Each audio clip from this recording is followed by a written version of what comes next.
Parole de Dieu quotidienne. Les 6 passages dans une vie de l'homme. L'indépendance.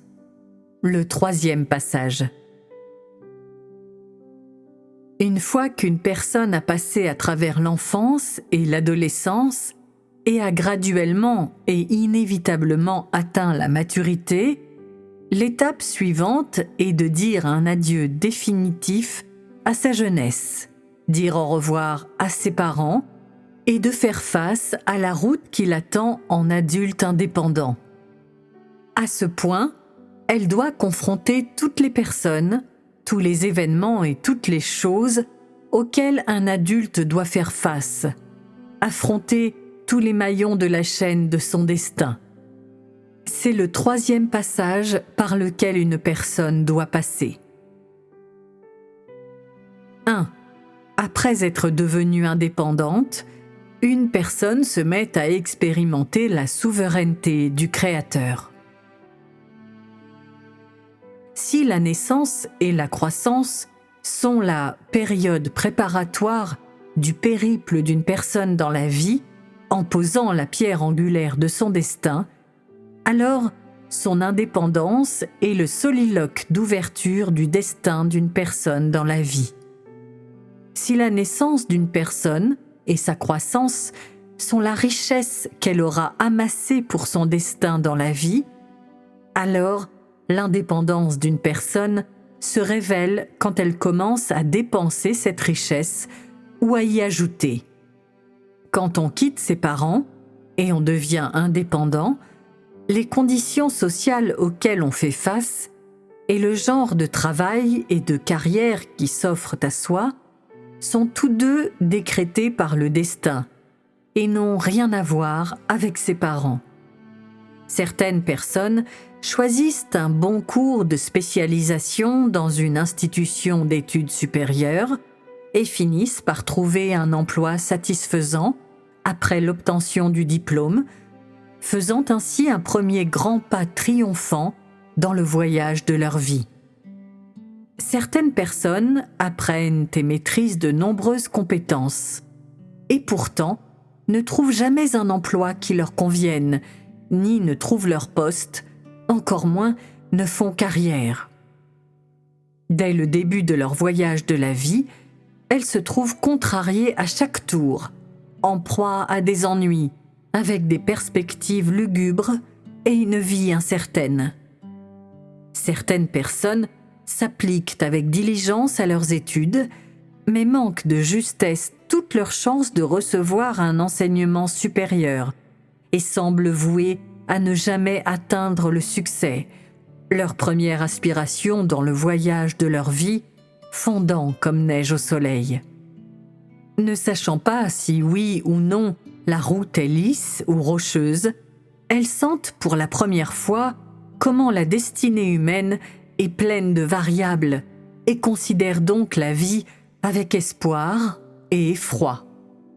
Certaines personnes, malgré leur bas niveau d'études, écrivent des livres et arrivent à avoir une certaine renommée. Certaines, bien que presque totalement analphabètes, font de l'argent en affaires et sont ainsi en mesure de subvenir à leurs besoins. L'occupation que l'on choisit, comment on se débrouille pour vivre, a-t-on le contrôle de faire un bon choix ou un mauvais choix? Est-on en harmonie avec ses désirs et décisions? La plupart des gens souhaiteraient travailler moins et gagner plus, ne pas peiner sous le soleil et la pluie, s'habiller bien, rayonner et briller partout, dominer les autres et faire honneur à leurs ancêtres.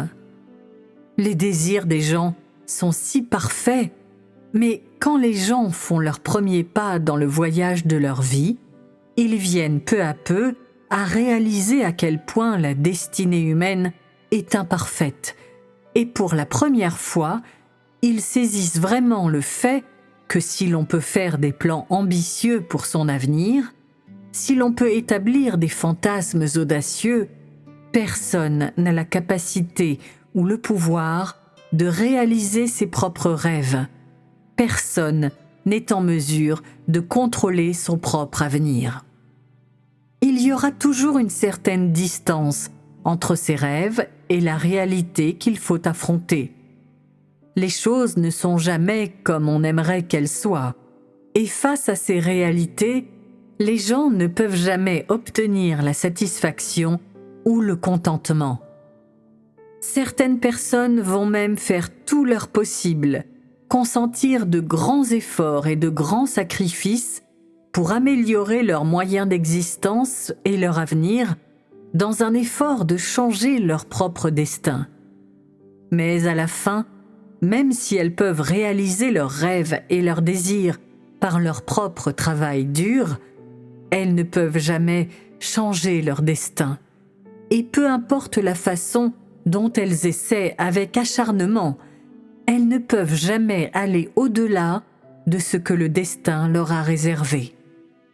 Indépendamment des différences de capacité, de QI et de la volonté, les gens sont tous égaux face au destin qui ne fait aucune distinction entre les grands et les petits, ce qui est élevé et ce qui est bas, ce qui est exalté et ce qui est moyen. L'occupation que l'on poursuit, ce que l'on fait pour vivre et combien de richesses on amasse dans la vie, cela ne procède pas de la décision des parents, de ses talents, de ses efforts ou de ses ambitions, mais c'est prédéterminé par le Créateur. 2. Quitter ses parents et commencer sérieusement à jouer son rôle dans le théâtre de la vie. Quand on arrive à maturité, on est en mesure de quitter ses parents et de voler de ses propres ailes. Et c'est à ce point que l'on commence vraiment à jouer son propre rôle, que sa mission dans la vie cesse d'être vague et devient de plus en plus claire. Symboliquement, on reste toujours étroitement lié à ses parents, mais parce que sa mission et le rôle que l'on joue dans la vie n'ont rien à voir avec sa mère et son père, en réalité, ce lien intime se dissout lentement au fur et à mesure qu'une personne devient progressivement indépendante. Du point de vue biologique, les gens ne peuvent toujours pas s'empêcher de dépendre des parents de façon subconsciente, mais objectivement parlant, une fois qu'ils ont grandi, ils ont une vie tout à fait séparée de leurs parents et accompliront les rôles qu'ils assument indépendamment.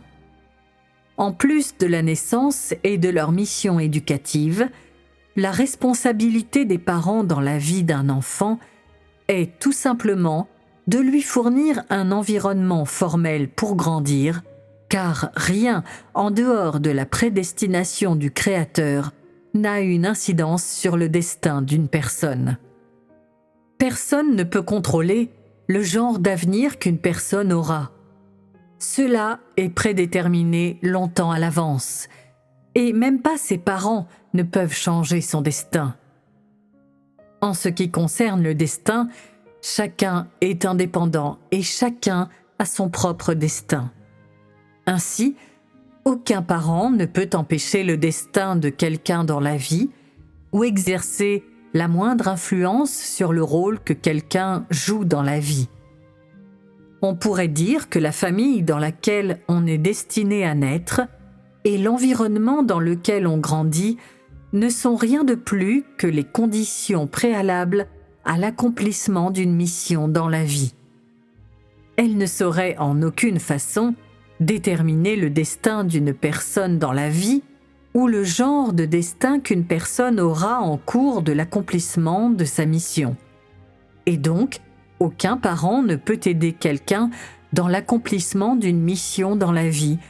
Aucun membre de la famille ne peut aider quiconque à assumer son rôle dans la vie.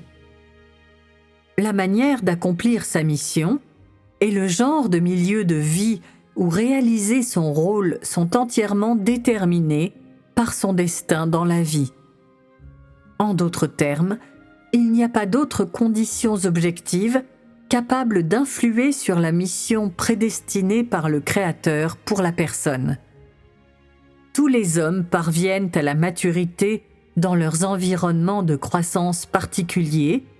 Ensuite, progressivement, étape par étape, empruntent leur propre voie dans la vie, réalisent les destinées prévues pour eux par le Créateur, en entrant naturellement, involontairement, dans la vaste marée humaine et en assumant leur propre poste dans la vie, où ils commencent à remplir leurs responsabilités en tant qu'êtres créés pour la prédestination du Créateur, pour sa souveraineté.